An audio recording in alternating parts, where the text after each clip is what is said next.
सेठ से लक्ष्मी जी रूठ गई। जाते हुए बोली, मैं यहां से जा रही हूं, अब मेरी जगह नुकसान आएगा, तैयार रहना, और अगर तुम जाते जाते मुझसे कुछ मांगना चाहते हो तो बोलो। सेठ बहुत समझदार था, बड़ी विनम्रता से बोला, माता नुकसान आ रहा है तो आने दीजिए, बस मुझे आप एक वरदान दीजिए कि मेरे परिवार में हमेशा सुख शांति बनी रहे।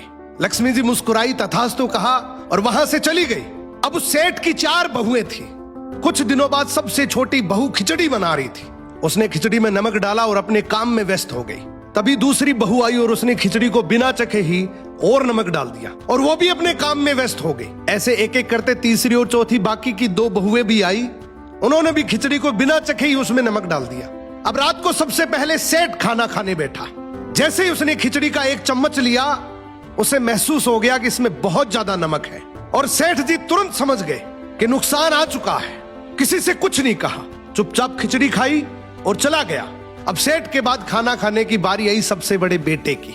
बेटे ने खिचड़ी का 1 निवाला लिया। उसने परिवार वालों से पूछा, पिताजी ने खाना खा लिया? उन्होंने कुछ कहा? तो बाकी सबने जवाब दिया, हाँ पिताजी ने तो खाना खा लिया, लेकिन किसी से कुछ नहीं कहा। तो बड़े बेटे ने भी चुपचाप खिचड़ी खाई और चला गया। ऐसे ही करके परिवार के बाकी सारे सदस्य एक एक करके आए, अपने से पहले वालों के बारे में पूछा, कुछ नहीं कहा, चुपचाप खिचड़ी खाई और चले गए।